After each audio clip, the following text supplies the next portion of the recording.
Tá, então vamos prosseguir, dona Cátia, tá? Se a senhora precisar de qualquer coisa, a senhora nos sinaliza. Ministério Público, então, dando prosseguimento.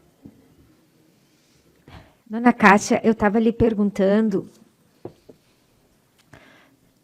antes da gente interromper, sobre um bilhete. Primeiro eu preciso que a senhora nos localize em que momento que ele foi encontrado, onde ele foi encontrado e o que estava escrito. Quando eu estava fazendo quando meu irmão pediu as cuecas do Andrei, e nós estávamos na frente do roupeiro do Andrei, e eu estava com as portas abertas, assim, porque o roupeiro era para cada 2 portas era para um filho, a do Andrei era a última, inclusive tinha um santinho, um São Jorge ali que ele gostava. E aí eu estava pegando as roupas do Andrei, vendo o que tinha no bolso, o que tinha, as roupinhas dele, na verdade, era uma maneira, talvez, de diminuir a saudade, entender o que estava acontecendo. E aí eu peguei uma calça jeans, que o Andrei usou essa calça jeans na segunda-feira, que o Andrei foi para a escola de manhã, ele foi na segunda-feira com essa calça jeans. Ele chegou da escola, trocou de roupa, botou bermuda. Aí, na madrugada de terça para quarta, quando ele foi assassinado, ele está de bermuda. Então, e na terça, quando ele... Peraí, deixa eu voltar para ficar mais claro. Na segunda-feira, o Andrei foi para a aula com essa calça jeans. Na terça-feira, quando ele chegou da escola na segunda, botou uma bermuda. Na terça-feira, quando ele foi para a escola, ele botou uma calça preta. Chegou da escola, né, que foi tomar um chimarrão comigo, ele botou outra bermuda. E na madrugada, quando ele foi assassinado, ele estava com outra bermuda. Tá, então, nesse momento que eu estava no roupeiro, mexendo nas roupas do Andrei, eu peguei essa calça jeans que ele usou na segunda-feira, e aí eu sacudi a calça e botei a mão nos bolsos.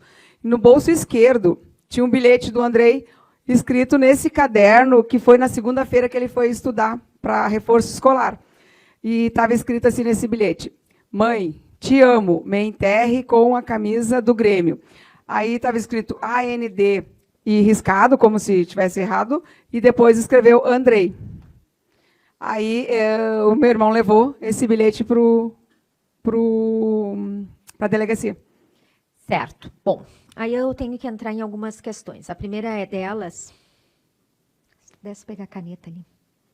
Lá nas apreensões, Amorim. A primeira delas diz respeito a esse bilhete. A gente observa que ele está escrito com letras bastão. Como diria assim, de letra de forma, mas usando a expressão mais coloquial dos tempos de hoje. Quando eu estudava letra de forma, quando eu estava no colégio, né? Agora eles usam letra bastão.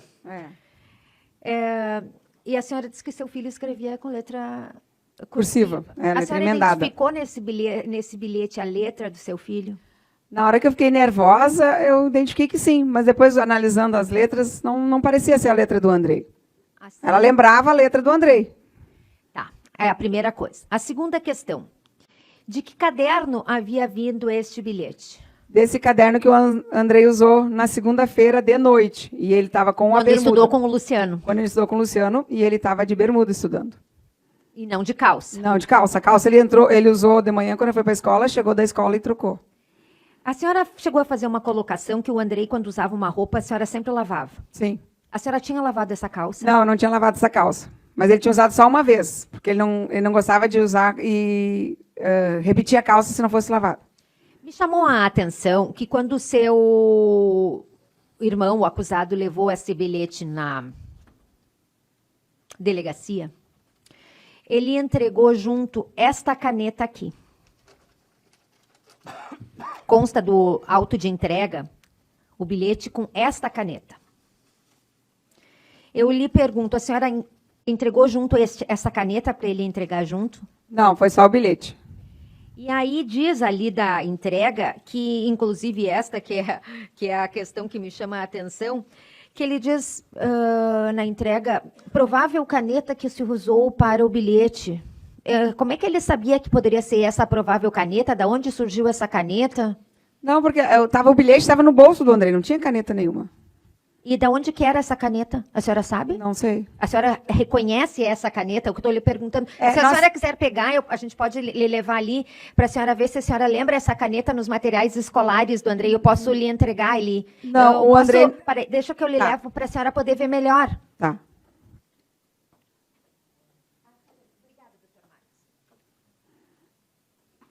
Para ver se a senhora se recorda, porque quem levou para essa caneta, dizendo que provável caneta do bilhete, foi o réu. Eu queria saber se a senhora conhece essa caneta, já viu com o seu filho, lembra dessa caneta? Essa caneta é minha. Na verdade, é da casa, né? Porque eu trabalho em um hospital e a gente usa essas canetas. Mas não era de material escolar do Andrei. O Andrei usava a caneta... não vou fazer propaganda, mas é tipo Bic, assim, para escrever. O Andrei não usava esse material. Não Essa usava. caneta estava pela casa, pela minha casa. Certo. E a senhora... se quiser buscar lá, doutor Marcos, ou alguém buscar. E a senhora sabia que ele tinha levado junto a caneta?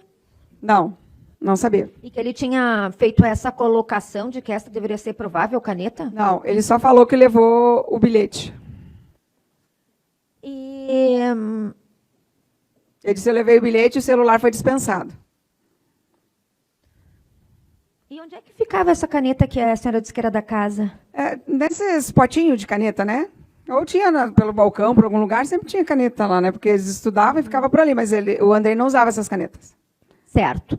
Quando o Andrei se referia ao Grêmio, era uma coisa que ele amava muito, certo? Muito. E a senhora, claro, viu esse bilhete dias depois, né? Assim. Foi no domingo ou sábado? Não. Não, foi na semana seguinte. Eu não estou me lembrando agora bem a data provável, mas não foi muito distante do dia que o Andrei faleceu. E quem é que tinha guardado essa calça no armário? Provavelmente o Andrei. Certo. Depois a senhora disse assim, olhando melhor a letra, a senhora não identificou mais. Não, depois... Por que a senhora não identificou mais? O que ele levou? Porque tinha um detalhe, que agora, o acento do I do Andrei era diferente. O Andrei tinha uma letra pequenininha. Por mais que ele fizesse grande, assim, a letra dele era bem miudinha. Né? E até naquela semana, alguma coisa assim, ele tinha feito um trabalho escolar numa cartolina. E aí ele escrevia pequenininho. Eu falei, filho, tem que ser grande para os teus colegas verem, né, o teu trabalho. E aí ele ainda falou, mãe, eu não consigo fazer letra grande. Eu falei, não, tu tem que escrever maior, filho. Então, a letra dele era bem miudinha. Certo. E aí, e quando ele lhe deixava algum bilhete, eu não sei se ele lhe deixava, primeiro eu lhe pergunto, ele costumava às vezes lhe escrever algum bilhete, deixar algum bilhete, porque como a senhora relata ele como uma afetiva, eu lhe pergunto se ele deixava algum bilhete para a senhora? Ele deixou um bilhete. Ele estava de castigo do celular. Daí eu falei, filho, vamos tirar uma foto, porque eu queria ver ele de cabelinho cortado. E aí ele falou assim, ó, tá, eu tiro a foto e tu me paga um X e um refri. Tá, daí eu disse, então tá, vamos com X no refri, porque ele gostava de comer X e tomar refri. Aí, como ele estava de castigo do celular, ele queria me avisar que era para eu comprar, ele escreveu num papel, e escreveu assim, ó, me deve um X e um refri. E aí a letra é pequenininha, daí ele botou no meu colo, assim, e para eu pagar um X e o refri para ele. Certo. Mas o que eu quero lhe saber é se costumava escrever com letra cursiva ou... Cursiva. Os cadernos dele sempre foram cursiva. É emendada, né? O que me chama a atenção é que essa palavra camisa está entre parênteses. Não é me enterre com a camisa do Grêmio, me enterre com o Grêmio entre parênteses camisa. Esse tipo de expressão, assim, com parênteses e tal, era uma expressão mais culta Não, dele? ele nunca usou o termo assim. A única vez que ele escreveu o bilhete ali foi com esse aí que eu estava devendo o X, mas ele não era de fazer assim. Tá. E esse caderno estava, então, dentro do seu armário? Isso, no meu quarto. No seu quarto? Isso, no meu quarto. E Ele só saiu do quarto para o Andrei estudar segunda-feira de noite com o Luciano. E voltou para o seu quarto? Voltou para o meu quarto. E segunda de noite o Andrei estava de bermuda. Então, o caderno e a calça do Andrei não se encontraram. Certo. Ele não usou depois essa calça mais? Não. O momento que ele usou o caderno foi segunda de noite, que ele não Isso. estava com essa calça. Não, ele estava de bermuda. Aí eu vou ter que tentar ir mais adiante, porque a senhora, nos dias que se seguem, resolve viajar para o Rio de Janeiro. Certo? Isso. E deixa... Pede para... O que a senhora resolve fazer com o seu carro? Eu pedi para o Luciano cuidar do carro para mim, né? Que a minha garagem era aberta, como é que é? Não é tapada. Eu falei, ô, Luciano, fica com o meu carro. E aí a garagem da casa dele era coberta. E aí eu disse, e nós tínhamos uma tartaruga, né? Que era do meu filho mais velho. E ele disse, Cátia, eu venho dar comida para a tartaruga e abrir a casa de vez em quando, porque isso aí foi depois do dia 15. Depois do dia 15, porque o meu irmão ia voltar para o Rio com a gente, né? Depois que nós fôssemos para o Rio, ele iria em seguida. Então, assim, só para eu poder entender a dinâmica dos fatos. A senhora vai com os seus filhos para o Rio de Janeiro, correto? Isso. O Jefferson ainda ficou em Porto Alegre? Ficou. O combinado era assim, ó. Nós somos, eu acho que... Porque ele prestou depoimento, eu acho que foi 14 ou 15 de dezembro. Tá. Tá. E aí ele ainda disse para mim, Cátia, tu e a Andressa, eu estou fazendo o possível e o impossível para vocês não depor, porque você já tem o sofrimento de ter visto o Andrei morrer. Não, ele não falou morrer, de vocês terem passado por esse trauma. Então nós vamos fazer o possível e o impossível para vocês não depor, e vocês podem... Porque eu não sabia, né, como é que funcionava, você ia ter que depor, o que acontecia. Ele falou, não, vocês não precisam depor. Então ele disse que ele ia pedir na delegacia para ti e sua filha, que estavam dentro da casa, não prestarem depoimento. Isso. Ele falou, não, tá quase certo que tu e a Andressa não vão precisar depor, porque vocês já passaram pela tragédia de ver o Andrei naquele jeito. E daí ele ainda disse assim, eu vou porque eu sou policial militar, e aí eu tenho que prestar conta lá para o Ministério Público. Tá, e aí nós fomos pro Rio de Janeiro. Mas só para ter um parênteses aqui, eu dando um parênteses, ele não queria, ao fim, ele dizer que a senhora e a sua filha, que 3 pessoas estavam na casa quando o Andrei morreu, certo? Isso. A senhora, o Jefferson e a Andressa. Correto? Isso. Dentro do quarto, que estava com a porta fechada, estava o seu filho e o Jefferson. Isso. E aí ele lhe disse que faria o possível... E o impossível. Ele falou, vou fazer o possível e o impossível... Para que a senhora e sua filha não prestassem depoimento. Isso. Só ele? Sim, só ele. Porque ele disse, eu sou da brigada, então eu consigo resolver isso para não precisar vocês, para poupar vocês, para não depor. Certo. E aí, a gente vai... E aí vocês viajaram, e ele ficou? Viajamos. E tanto é que na noite do assassinato, no momento ali, eles não fizeram a exame residográfico nem em mim, nem na minha filha. Nós não precisamos fazer nada, não fizemos nada. Nem Até porque vocês não estavam no quarto com a criança, né? É.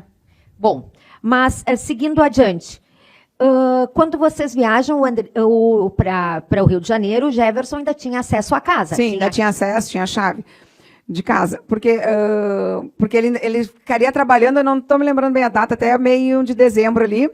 E nós viajamos para o Rio de Janeiro, não por ser o Rio de Janeiro, nós fomos para a casa do meu irmão do Everton, pela nossa aproximação, né? Os meus outros 2 filhos também eram afilhados do Everton, a gente tinha sempre acolhimento por ele, e nós estávamos indo para lá para isso, nós não pensamos em ir para a casa do Jefferson. Aí ele disse que ia ficar mais uns dias ali em casa, que então depois ele iria para o Rio de Janeiro, mas que ele ficaria na casa da Dona Maria, né? Ele ficaria lá porque ela ia viajar para a praia, então eu não precisava me preocupar que ele teria onde ficar hospedado na volta se ele não conseguisse o apartamento, e ele realmente foi para lá e ficou na casa da Dona Maria. Tá, mas aí nós tínhamos a questão, então, que a senhora viaja com seus filhos, o Jefferson ainda tem acesso, o réu, né, à sua casa, e a senhora incumbiu o Luciano de cuidar do seu carro e da sua tartaruga, correto? Isso. O que acontece quando o Luciano entra na sua casa? Ele disse que sentia cheiro de gás. Só que esse cheiro de gás a gente já estava sentindo lá no início, depois que naquele sábado que nós limpamos a casa, quando a gente voltou, na segunda-feira meu irmão já voltou a trabalhar normal no Ministério Público. De dia, quando ele saía para trabalhar, nós sentia cheiro de gás. E de noite sumia o cheiro do gás. E assim passou. E então nós não sabíamos onde é que ele vinha aquele cheiro. Nós combinamos com ele. Tu desliga o gás central, né? Combinaram com quem? Com o meu irmão, com o Jefferson. Tu desliga o gás central a gente não sabia quanto tempo ia ficar apartamento fechado. O Luciano ia lá de vez em quando também para dar comida para o bicho, não precisava ficar lá no apartamento, né? Tá, aí ele mandou mensagem, na época ainda nós ficávamos num grupo de WhatsApp da família, e ele me chamava de Branca, né? Ele falou, Branca, botei abri o gás, não, fechei o gás e deixei as portas dos armários abertas. Só que quando eu voltei do Rio de Janeiro, eu já passo a parte das festas de final de ano? Não. A gente ainda está aqui quando o Luciano entra na casa e ele sente gás. Mas aí foi quando nós voltamos do Rio que o Luciano sentiu o cheiro do gás e nós encontramos o rapaz que trabalha no prédio. Ah, tá. Então não foi durante ainda. Não. Então ele teria dito para vocês, o Jefferson, que teria trancado todo o gás Isso, que e tinha- aberto as janelas. Abertas as portas dos armários, a casa ficou fechada. Tá. E abriu as portas dos armários e desligou o gás central. Certo. Bom, e aí vocês vão para o Rio de Janeiro e ele também acaba indo porque ele está em recesso. Isso, daí ele foi logo em seguida, depois de nós. Bom, aí nós chegamos no Natal. O que aconteceu na noite de Natal que lhe chamou a atenção? Então nós A fomos senhora estava na casa do seu irmão, do Everton, do né? Everton. Aí tava eu, meus 2 filhos, o Everton, a esposa do Everton e as 2 filhas do Everton, que também são minhas afilhadas. E o Jefferson e a esposa dele, a família dele, moravam num outro bairro. E aí nós estávamos, né, muito tristes, primeiro Natal sem o Andrei, sem entender o que tinha acontecido com o Andrei, porque até meu irmão dizia que tinha sido suicídio, mas nós não tinha certeza do que tinha acontecido, né? Porque ele mesmo dizia, tem que aguardar as perícias para depois concluir, mas já é suicídio e tal. Ele estava nos preparando, né, para acreditar no suicídio. Aí, no dia de Natal, nós estávamos muito sem saber o que fazer, daí eu falei, vamos fazer alguma coisa, mas pelo próprio Andrei, que era uma criança, tinha 12 anos, e o Andrei era muito família, ele gostava de acolhimento, de festa, de estar as pessoas juntas, né? E aí não tinha as crianças, as minhas afilhadinhas também, que eram pequenas, vamos fazer. E aí ele falou assim, vamos fazer um amigo secreto, porque agora eu vou morar em Porto Alegre, eu preciso montar minha casa. E aquilo ali eu falei, não, mas nós não estamos comemorando o Natal, né? Nós estamos fazendo por causa das crianças e principalmente por causa do Andrei, que o Andrei gostava muito de festa de Natal, Ano Novo. Nós jantamos ali, comemos uma coisa assim, cada um tentando dar força para o outro, né? Eu não querendo que meus filhos... Eu não tentava mostrar meu sofrimento para não ver meus filhos sofrendo, os meus filhos também, né? Cada um tentando proteger o outro da nossa maneira. Aí, a gente jantou cedo, e um pouco antes da meia-noite, nós estávamos na sala, era uma sala grande, assim, e eu peguei a mão e falei assim, vamos fazer uma oração para o Andrei. E o meu irmão e a minha cunhada, os dois se olharam assim, como se eu estivesse fazendo uma pergunta, um pedido muito estranho. Qual irmão e qual cunhada? O Jefferson e a Fabiana. A esposa dele. A esposa dele. Eles estavam bem assim, para o meu lado esquerdo, e eu pedi, vamos fazer uma oração para o Andrei. E aí eles se olharam meio estranho um para o outro, como se eu estivesse fazendo um pedido muito estranho. Aí eu não prestei atenção na sequência do ato deles, porque daí eu chorei, a gente chorou. Tá, então essa cena ficou muito gravada, assim, para mim. E aí ele virou, né, ali o 24 para 25, e ele queria organizar já para o Réveillon. Porque vamos fazer o Réveillon, nós vamos levar cooler, nós vamos para Copacabana ver os fogos, tu nunca viu, tu vai ver que é lindo. Mas nós não estávamos em clima nem de fogos, nós estávamos lá porque o meu irmão mora no Rio de Janeiro, não tinha ido para lá para veranear, para passear, como a gente fazia antes, né? E aí ele falou, não, é bem legal lá, vocês vão ver, é legal, vocês vão gostar. Ele estava numa euforia. Ele, a família dele, as filhas e a esposa. E aí aquela alegria, aquele ali começou a me incomodar. Eu me posicionei. Porque até então eu estava tentando poupar todos que estavam ali na casa, né? Mas só que eu via que da parte dele não tinha. Eles estavam vivendo um outro tipo de euforia. E eu disse, não, nós não vamos para Copacabana. Aí eu perguntei para o Anderson e para a Andressa se eles queriam ir. Eles falaram, mãe, nós vamos contigo, a gente não quer ir, mas se tu quer ir, a gente vai. Eu falei, não, a mãe não quer ir. Se vocês quisessem ir, nós iríamos. Mas eles falaram, não, mãe, a gente não quer ir. Daí eu chamei o Everton e a Adi e falei, a gente não quer ir. Aí eles falaram, nós também não queríamos ir. A gente estava achando que tu queria ir, porque o meu irmão estava tão eufórico que ele queria passar para todos, que todos estavam com aquela empolgação para ir. E nós não fomos. E foi o último dia que eu vi ele, então foi dia 26 de dezembro de 2016, que eu vi o Jefferson pessoalmente. Ou seja, ele não quis respeitar teu momento de luto quando tu quis fazer uma oração no Natal, queria comemorar a festa de Ano Novo. Ele estava em Copacabana com fogos. Ele queria levar espumante, vamos levar cooler. Eu tenho um isoporzão lá, vamos levar, a gente passa o dia lá. Vamos prestar depoimento aqui no julgamento. Há referências de um filho de um sargento Sim. A senhora tem conhecimento disso? Tenho. Estou sabendo depois do fato. Sim, depois do fato. E essa pessoa disse que não prestaria depoimento. A fala foi assim, ó, Kátia, se ele matou o teu filho, o sobrinho dele, na tua casa, o que ele não pode fazer comigo? Porque esse homem, né, é um sargento da Brigada Militar. E o meu irmão assediou a filha dele. E aí, eles se seguiram, e aí diz que eles saíram como é que é, via de fato, no soco lá, e esse rapaz disse para ele, ó, tu larga minha filha de mão, senão eu vou te matar.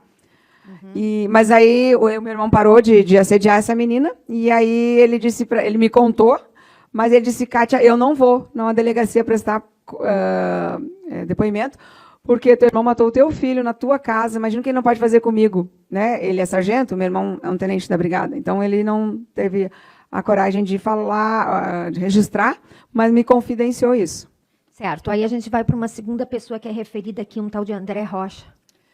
O André Rocha era amigo do meu irmão também, bastante diferença de idade. Eu não sei a idade do meu irmão hoje em dia, mas esse André acho que é uns 2 anos mais novo que eu.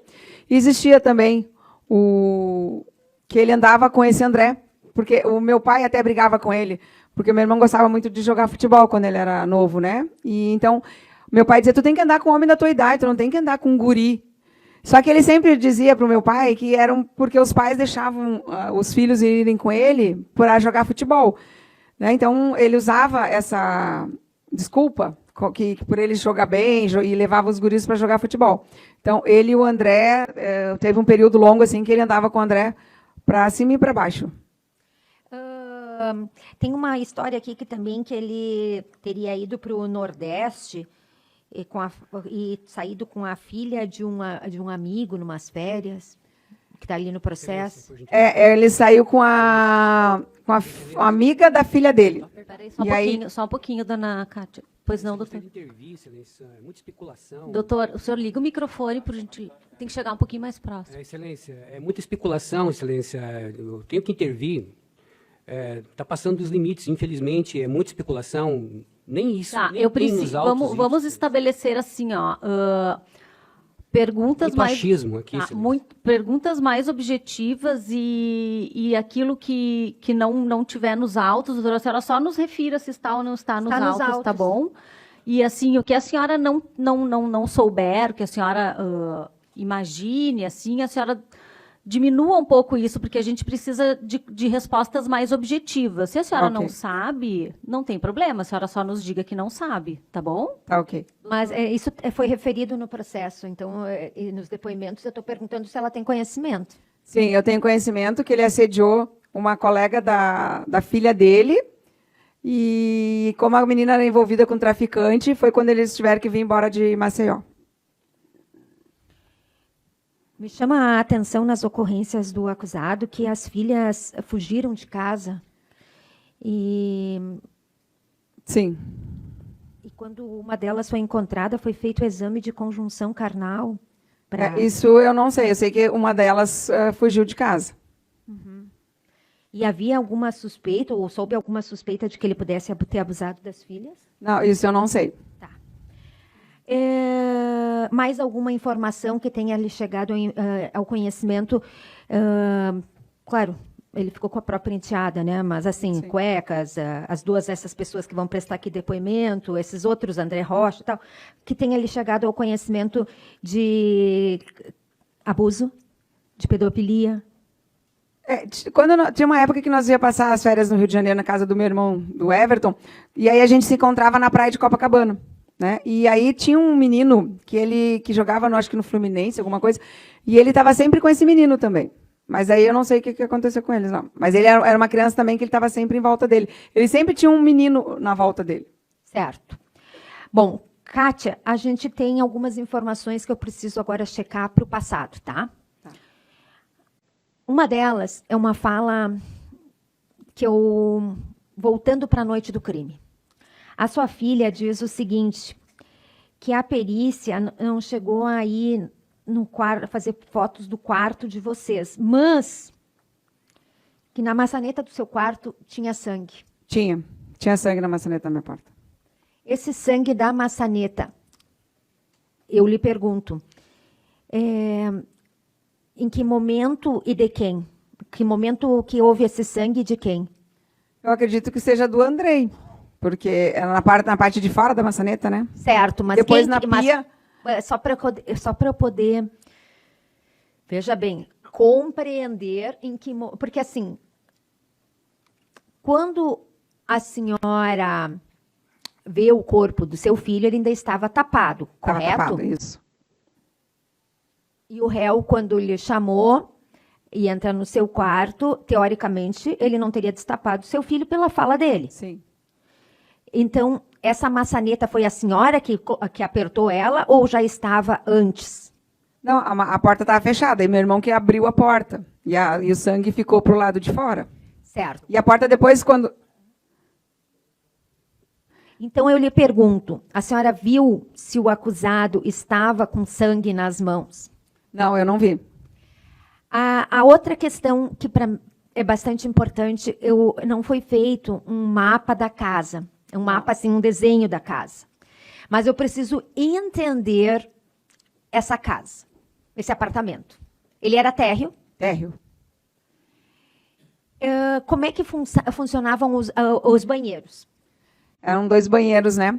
Tinha um banheiro no quarto onde eles estavam dormindo, que daí o chuveiro não era usado, era só o vaso e a pia. E aí tinha um outro banheiro mais para cá, que daí era para a gente usar normal. Na entrada deste banheiro havia sangue, correto? Sim. Na pia tinha sangue também. Na pia, exatamente. Essa era a questão. Na pia tinha tipo uma gota assim escorrida. Aí eu lhe questiono. Da onde que tinha, se a morte foi dentro do quarto, como é que tinha sangue na pia do banheiro? Essa porta, quando a senhora, eu vou lhe perguntar assim, ó. Tenta fazer um esforço de memória, dona Kátia. Se precisar, fecha os olhos e tenta lembrar.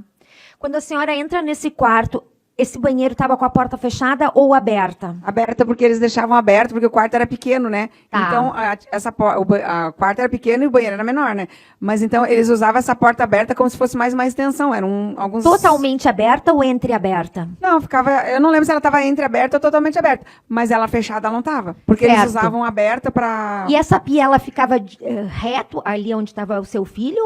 Ou teria como ter uma projeção de sangue para a pia? Teria como ter essa Eu projeção? acho que não. Certo. Como é que era esse sangue na pia? Era um sangue de quem poderia ter lavado as mãos? Era uma gota de sangue vivo, assim, ó, escorrido. Em que local da pia? A pia era mais ou menos desse tamanho, assim, ó. Bem no meio aqui, assim. E a torneira ficava mais para lá. Porque vocês fazem essa referência, né? E isso também não foi chegado a ser fotografado, Não. mas é uma informação bastante importante. A senhora viu esse sangue na pia? Vi, certeza absoluta. Perguntou para o Jefferson por que tinha sangue na pia? Não, na hora nem tive Depois que a senhora pensou nesse sangue? Depois sim, mas na hora não vi. Certo.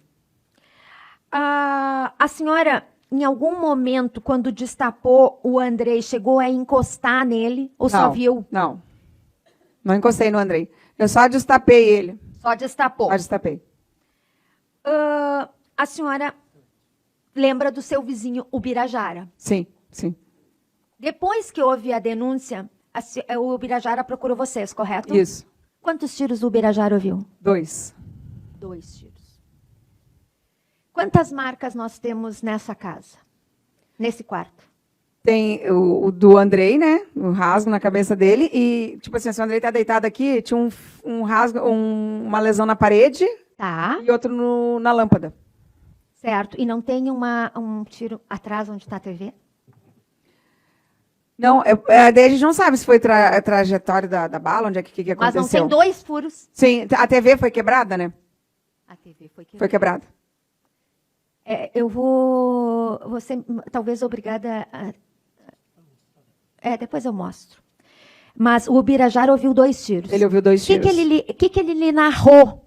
Ele disse que na noite do ocorrido, ele estava jogando videogame e ouviu o barulho de 2 tiros. Aí eu não sei explicar bem a palavra, tiro seco, acho que é o nome da palavra. Mas aí ele disse que ouviu 2 tiros, 2 disparos. Tem uma questão que é fundamental. Quando vocês conversam, que tem arma na casa, o réu disse onde essa arma ia ficar? Não, ele até disse, Kátia, nem tu vai saber para ficar bem guardada. Porque eu disse para ele, eu não preciso saber também, né? E eu confio que ele deixaria no local onde... E aí eu lhe digo o seguinte, a senhora que, né, é seu filho, né? Eu tenho filho, a gente conhece seu filho mexe nas coisas. Ele é uma criança que costuma pegar e ficar bisbilhotando, curioso de querer saber. Ele teria esse comportamento.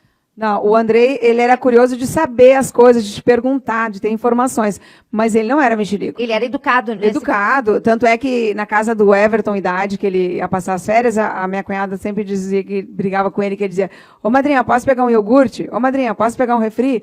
E ela dizia, Andrei, tu tá em casa, filho, tu pega o que tu quiser. Então, ele sempre foi educado a pedir. E ele não era de mexer nas coisas alheias. Na época que eu estava casada, o meu marido chegou com dinheiro, né, porque era mais espécie, e ele deixou uma mochila, sei lá quanto valor tinha, e o Andrei nunca mexeu. E tudo que o Andrei pedisse, até nas minhas coisas, ele falava, mãe, posso pegar um cortador de unha? Ele ia lá e pegava aquilo e devolvia. Ele nunca foi de mexer. O Jefferson treinava na academia do condomínio? Treinava. E tu sabe me dizer se quando ele treinava ele levava arma? Não sei, porque como ele disse que ele não passaria informações da arma, eu nunca parei para perguntar se ele levava. Ele disse que não passaria informações, né? Isso, ele disse, Kátia, deixa que eu guarde... E eu confiei, né, porque o meu pai era assim, guardava a arma e a gente não sabia onde ele guardava. E no dia do fato ele disse que a arma estava na mochila? Ele depois, sim, durante o processo Depois, ali, né? Ele falou. Até então eu não sabia onde ficava essa arma dele. Tu visse a mochila onde é que estava? Estava atrás da cabeceira do Andrei, na cabeceira do meu irmão, aliás. Mais próximo da cabeça do meu irmão. Eu não ia te perguntar, mas eu vou te perguntar, mas a mesma história, se tu lembrar, né? Uhum. Quando tu chega tu me disseste que era uma noite fria. Isso. Consta aqui 15 graus, tem um cobertor. Quando tu chega voltando da festa de aniversário, tu percebeste se... Quando eles estavam os dois ali, que tu disseste que tu fosse meio evitada, tu percebeste se a janela estava aberta ou fechada? Eu não lembro, mas eu acho que ela devia estar fechada, porque se estivesse aberta, eu acho que me chamaria atenção. E depois que o Andrei levou o tiro, tu sabe me dizer se a janela estava aberta ou fechada? Aí estava aberta, porque eu queria entender o que tinha acontecido com o Andrei. Eu cheguei até a pensar, será que caiu uma pedra? Alguém tocou uma pedra no Andrei, porque pela lesão que estava assim na cabeça, né? Tinha um rasgo na cabeça do Andrei. Então tu me dizes que no primeiro momento tu achas que estava fechada, mas que depois tu viste que estava aberta, né? Sim. Porque daí eu fiquei de frente pro meu irmão assim, né? E aí eu vi a janela atrás dele que estava aberta. O Jefferson era um policial experiente, né? Sim. E o Jefferson tinha uma arma na mochila, no primeiro andar, no andar térreo, né? Isso, no térreo. E a janela estava aberta. Isso. Nós moramos, né, no térreo, e a janela estava aberta. E esse caderno estava contigo já há algum tempo antes dele falecer? O caderno pequeno, sim. E o bilhete foi numa outra folha. O bilhete não foi escrito. O caderno, a anotação no caderno tinha quantos dias antes dele morrer? Desse do X? É. Eu não sei precisar os dias, mas foi eram próximo. Dias. Foi próximo. Não é mês. Não. E... Porque o Andrei, foi quando ele tinha cortado o cabelo, que eu pedi para... Em suma, então, vamos resolver isso aqui bem objetivamente, eu sou muito objetivo. E embora o Andrei escrevesse normalmente na cursiva, eventualmente ele escrevia, e eu vou repetir a minha expressão, eu tenho quase 60 anos, na letra de forma também. Mas era muito raro. Ali, nesse bilhete, ele escreveu, me deve um X, porque essa folha, ela tinha uns quadradinhos. Tá, mas o réu conhecia, digamos... A letra do Andrei? Sim. Todas as letras do Andrei. Sim, porque o caderno do Andrei ficava na mochila, e às vezes o Andrei estava fazendo os temas, e ele estava por ali com o Andrei. A outra coisa que eu te pergunto...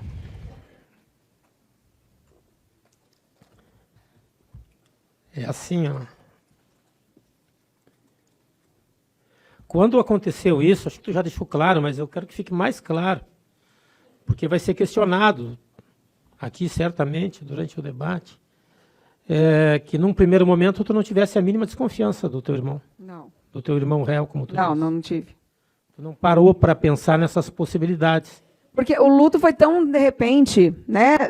Em menos de 2 horas eu saí do quarto, meu filho estava bem, vivo. E aí daqui a um pouco a minha vida virou do avesso. E essas coisas todas também, já que tu até deste os teus filhos em batismo com ele, né? Sim. Essas coisas todas do passado dele que tu faz referência, tu viesse a saber todas após. Após. Houve uma procura, as pessoas te procuraram? Sim, as pessoas me procuraram, porque quando começou a história do Andrei, que o Andrei morreu, e aí as pessoas perguntavam, o Andrei morreu, assassinado, ele cometeu suicídio? Eu disse, nem eu sei o que aconteceu com o Andrei. Você sabia que o Andrei tinha morrido. Só que daí as pessoas também se sentiram mais à vontade em me falar. Porque quem entendia por exemplo, na própria noite do assassinato do Andrei, ele andava de óculos, né? As pessoas começaram a observar o comportamento dele. Eu vou te fazer uma última pergunta, porque, a meu sentir, eu creio que a todos aqui, o suicídio, ele é um ato que atinge não só a vítima, atinge as pessoas que amam a vítima. O Andrei alguma vez foi rude ou ruim para ti? Não. O André era uma criança dócil, meiga, amada. Claro, ele tinha aquelas coisas de criança normal, né? Mas eu tenho plena certeza assim, do meu amor, do amor dele por mim, pelos irmãos, pelo pai dele, pela família. Ele jamais ia querer te machucar. Não. Obrigado, Kátia. Eu que agradeço. Tá, vamos, dona Kátia, a senhora quer um intervalinho para tomar uma água?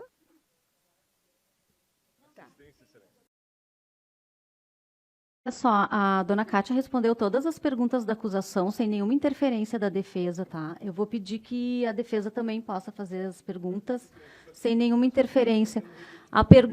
Doutor, eu estou atenta a isso, doutor. A dona Kátia respondeu mais de 3 horas de perguntas da acusação. Por favor. Dona Kátia, alguém fez alguma perícia nesse Junker? Não. Não foi. Tá. A resposta é simples, é sim ou não. Obrigado, Excelência, pela intervenção.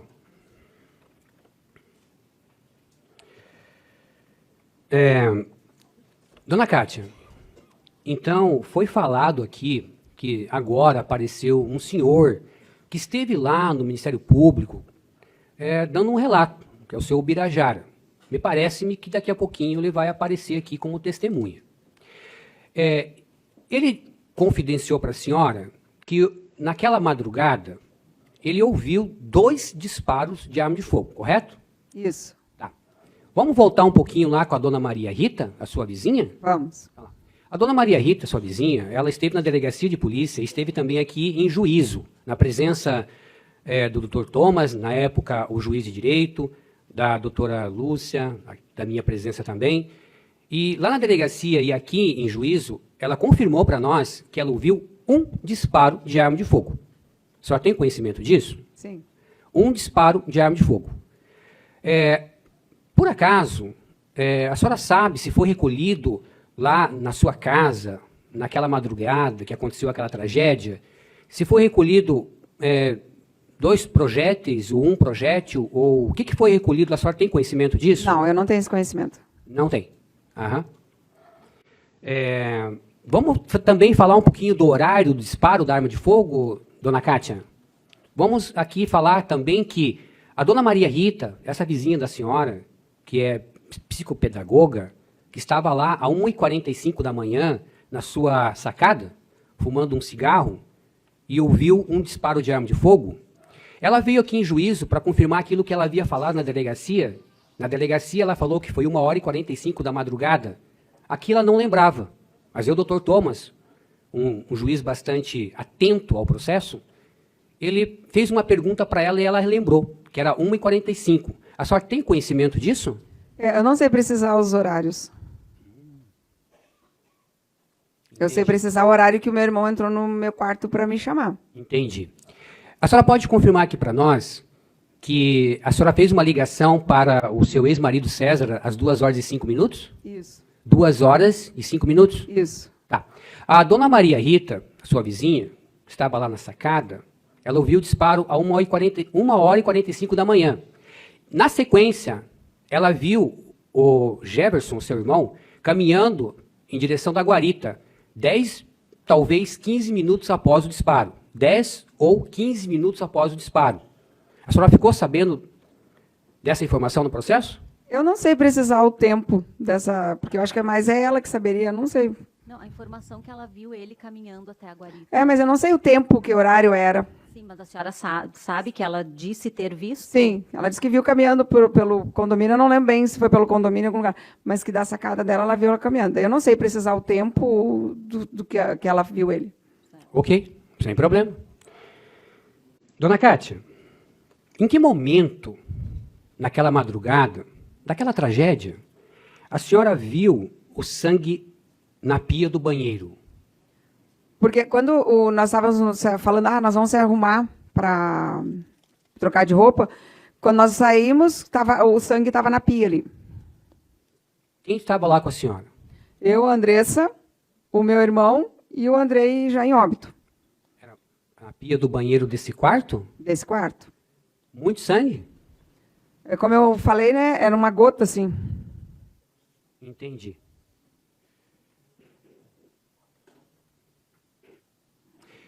Dona Kátia, não querendo ser repetitivo, porque essas perguntas já foram feitas para a senhora já lá em 2023, tá?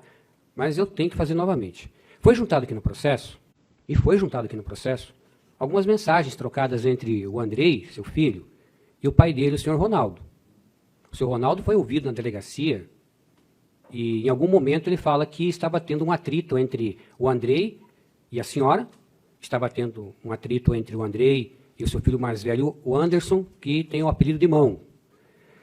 Essas mensagens que foram trocadas entre ele e o seu Ronaldo foram juntadas no processo pelo próprio Ronaldo. A pergunta é, a senhora teve conhecimento dessas mensagens?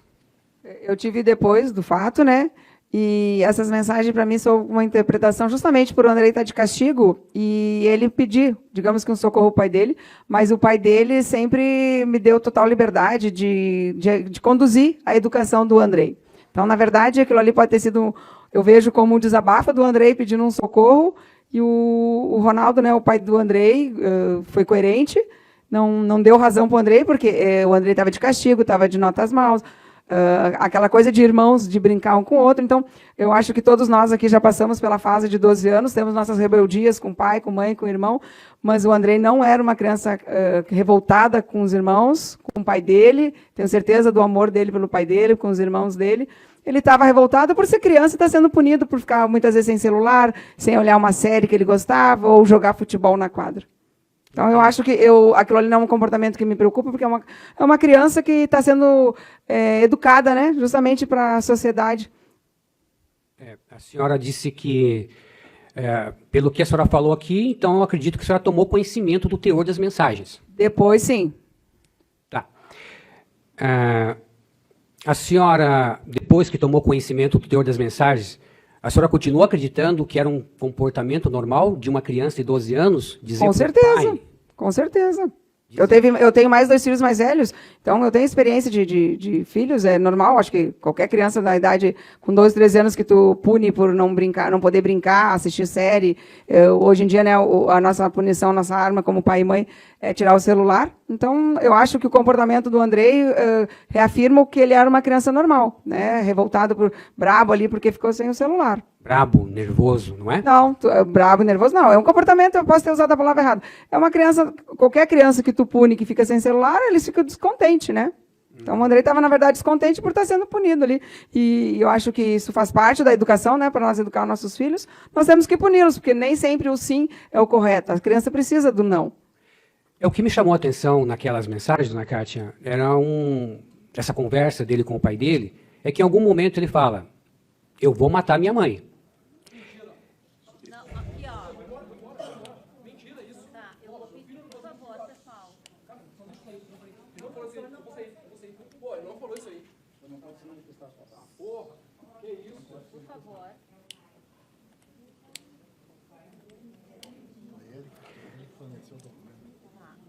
Só para esclarecer os jurados, essas mensagens que o advogado está perguntando, elas estão nos autos. E evento, doutora? Qual é o evento que está a mensagem? Os senhores e as senhoras vão poder verificar o que está escrito nas mensagens, tá bom? Doutor, por favor, a pergunta. Se uma frase escrita por um filho dessa magnitude não era para se preocupar. O senhor consegue nos informar Desculpa, dona Cátia, o senhor consegue nos informar a página dessa mensagem, doutor? Sim, já vou pegar aqui, excelência.